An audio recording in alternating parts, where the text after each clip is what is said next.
తాకట్టులో ఉన్న బంగారానికి తక్షణ విముక్తి. ఈ రోజు మార్కెట్ రేట్ క్యాష్ మీ చేతిలో. శివ గోల్డ్ కంపెనీ, మీ నమ్మకానికి మా హామీ.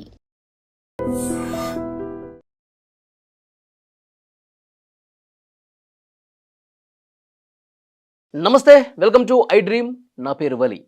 నల్గొండలో కొండమల్లేపల్లిలో Nagarjuna grammar high school principal Rupa Reddy హత్య కేసు మిస్టరీ ఇప్పుడిప్పుడే వీడుతోంది. సో పోలీసులు దర్యాప్తు చేస్తున్నటువంటి క్రమంలో ముగ్గురు అనుమానితుల్ని ప్రస్తుతం అదుపులోకి తీసుకున్నారు. ఆ ముగ్గురు అనుమానితులను కూడా విచారిస్తూ ఉన్నారు. కానీ పలానా వ్యక్తి హత్య చేశాడని చెప్పి ఇంకా ఒక నిర్ధారణకు రాలేదు. వాళ్ళ ముగ్గురు కూడా అనేక కోణాల్లో విచారిస్తూ ఉన్నారు. దర్యాప్తుని వేగంగా ముందుకు తీసుకుపోతున్నటువంటి పరిస్థితి ఉంది. నిన్నంతా పోలీసులు అక్కడ సంఘటనా స్థలాన్ని పరిశీలించారు. అక్కడ జేబీ కాలనీలో ఉన్నటువంటి సీసీ కెమెరాలన్నీ కూడా తనిఖీ చేస్తే అందులో ముగ్గురు అనుమానాస్పదంగా కనిపించారు. ఎందుకంటే సాయంత్రం 4 గంటల నుంచి రాత్రి 8 గంటల వరకు ఈ హత్య జరిగింది సాయంత్రం 5 తర్వాత.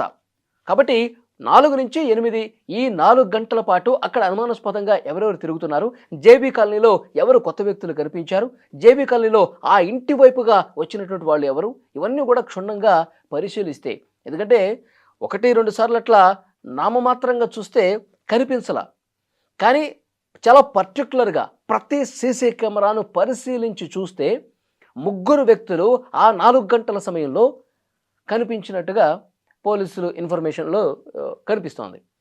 అయితే ఒక సీసీ ఫుటేజ్లో చాలా స్పష్టంగా 5 గంటల సమయంలో రూపారెడ్డి ఇంటి వెనక వైపు కొంత నిర్మానుష ప్రదేశం ఉంది. ఖాళీ ప్రదేశం ఎక్కువ కనిపిస్తుంది. పెద్దగా ఇళ్ళేమి కనిపించట్లేదు, కొంచెం చెట్లు అదంతా కనిపిస్తోంది.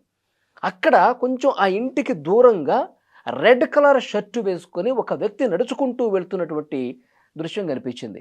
సో ప్రస్తుతం అతని మీద కూడా అనుమానం ఉంది పోలీసులకి. అతన్ని కూడా అదుపులోకి తీసుకున్నారు. అతన్ని కూడా అన్ని కోణాల్లో విచారిస్తున్నటువంటి పరిస్థితి ఉంది. ఎందుకంటే రూపారెడ్డి స్కూల్లో 5 గంటల సమయంలో అక్కడ తన కింద పనిచేసేటువంటి స్టాఫ్కి చెప్పి వచ్చారు, ఫ్రెండ్స్ వస్తూ ఉన్నారు కాబట్టి నేను కొంచెం ఎర్లీగా వెళ్ళాలని చెప్పి అక్కడ వాళ్ళకి చెప్పి మీరు చూసుకోండి అని చెప్పి ఇంటి నుంచి అక్కడ స్కూల్ నుంచి ఇంటికి వచ్చేసారు. ఇంటికి వచ్చేసరికి 5 గంటల 30 నిమిషాల మధ్యలో ఆమె ఇంటికి చేరుకున్నారు. మరి ఆ తర్వాత ఫ్రెండ్స్ ఎవరు వచ్చినటువంటి దాఖలా కనిపించలేదు. ఫ్రెండ్స్ ఎవరూ కూడా అక్కడ కనిపించినటువంటి పరిస్థితి లేదు. ఇంటి దగ్గర ఉన్నటువంటి సీసీ కెమెరాలో ఏ ఒక్కరు కూడా కనపడలా. అంటే ఫ్రెండ్స్ అక్కడికి రాలేదు అనేది కూడా చాలా క్లియర్గా అర్థమవుతుంది. ఇంకొక ముఖ్యమైన విషయం ఏంటంటే ఆ ఇంటికి సంబంధించినటువంటి వెనక వైపు నుంచి తలుపులు తీసుకుని మరి ఈ దుండగులు వచ్చేసి ఆమెని దారుణంగా చంపేసి వెళ్ళిపోయినట్టుగా కనిపిస్తోంది. ఎందుకంటే ముందు డోర్ అంతా క్లోజ్ చేస్తుంది, వెనక తలుపులు తెరుచున్నాయి కిచెన్ వైపు నుంచి. అటు నుంచి దుండగులు వచ్చినట్టుగా చాలా క్లియర్గా అర్థమవుతుంది. సరే, వెనక వైపు నుంచి వచ్చారంటే ఇక్కడ ఒక వ్యక్తి అనుమానాస్పదంగా కనిపించిన వ్యక్తి ఇంటి వెనక వైపే చాలా కొంత దూరంగా నడుచుకుంటూ ఎరుపు రంగు షర్టు వేసుకొని వెళ్తున్నటువంటి దృశ్యాలు కనిపిస్తూ ఉన్నాయి. అంటే ఇతనే ఏమైనా చేసుంటాడా?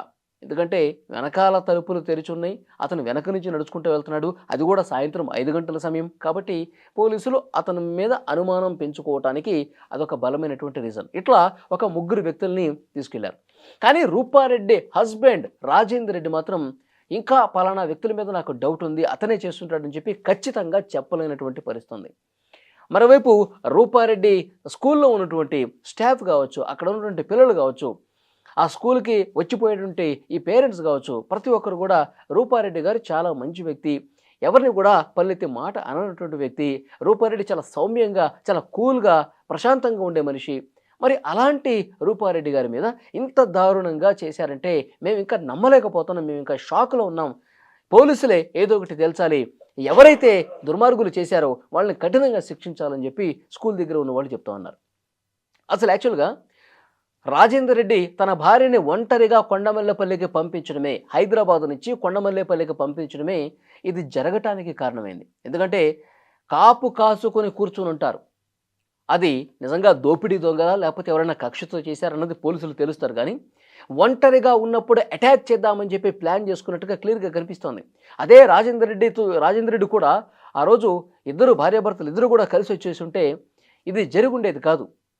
రూపారెడ్డి వచ్చినప్పుడు ఇంట్లో రాజేందర్ రెడ్డి ఉండి ఉంటే, తన భర్త ఇంట్లోనే ఉండి ఉంటే ఇది జరుగుండేది కాదు. రూపారెడ్డి ఒంటరిగా ఉంది కాబట్టే ఆమె మీద అత్యంత క్రూరంగా 27కు పైగా కత్తిపోట్లు పొడిచి చంపేసి ఈ ఈ దుర్మార్గం చేసినటువంటి పరిస్థితి ఉంది. కాబట్టి ఇప్పుడు అదే రాజేంద్ర కొంచెం బాధతో పోలీసుల దగ్గర చెప్తున్నట్టుగా తెలుస్తోంది. నేను కూడా వచ్చేసి ఉంటే ఇంత ఘోరం జరిగి ఉండేది కాదు అని చెప్పి ఆయన మాట్లాడుతూ ఉన్నాడు. ఇంకొక ముఖ్యమైనటువంటి విషయం ఇక్కడ, నిన్నటి వరకు పోలీసులు చెప్పింది, అంతకుముందు పోలీసుల విచారణ జరిగినప్పుడు కూడా డబ్బులు కానీ నగలు కానీ ఏమీ పోలేదు, చంపేసి వెళ్ళిపోయారు, అంటే కక్షతోనే చేశారు అని మనం విన్నాం. కానీ ఇప్పుడు పోలీసులు చెప్తోంది ₹1,00,000 వరకు డబ్బులు పోయినాయి.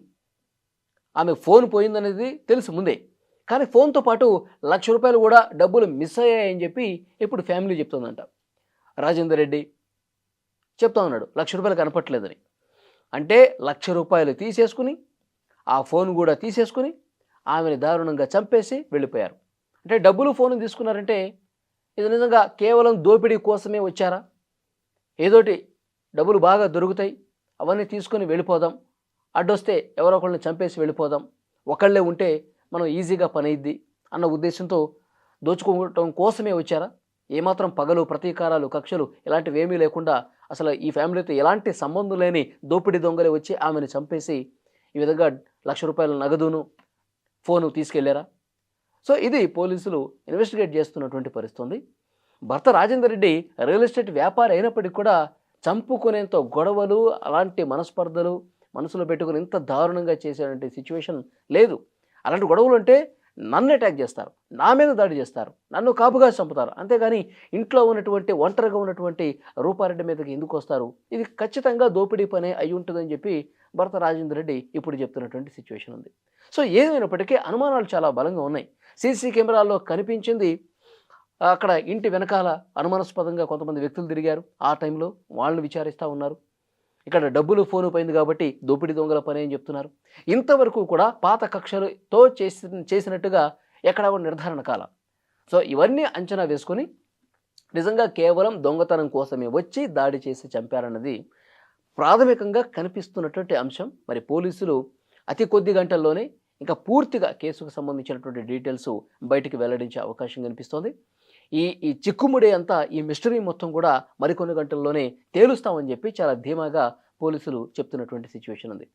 ఇప్పుడు హైదరాబాద్లో గుర్రంగూడలో వాళ్ళకి సొంత ఇల్లు ఉంది. అదే ఇంట్లో వాళ్ళ అబ్బాయి అభినవ్ రెడ్డి ఇంజనీరింగ్ చదువుతూ ఉన్నాడు.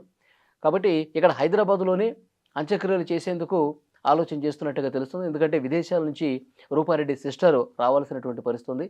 ఆమె ఈరోజు చేరుకున్నట్టుగా తెలుస్తుంది. ఈరోజు సాయంత్రం గుర్రంగూడలో అంత్యక్రియలు జరిగే అవకాశం ఉన్నట్టుగా కనిపిస్తోంది. కానీ ఇక్కడ గుర్రంగూడలో ఉన్నటువంటి స్థానికులు కావచ్చు, అక్కడ కొండమల్లేపల్లిలో ఉన్నటువంటి స్థానికులు కావచ్చు, సో రూపారెడ్డి లాంటి ఒక మంచి వ్యక్తిని ఏమాత్రం కూడా కటువుగా వ్యవహరించినటువంటి ఆమెని ఇంత దారుణంగా చంపారంటే నిజంగా పకడ్బందీగా దోపిడీ చేయడం కోసమే వచ్చి అడ్డొచ్చారు కాబట్టి చంపినట్టుగా కనిపిస్తోంది.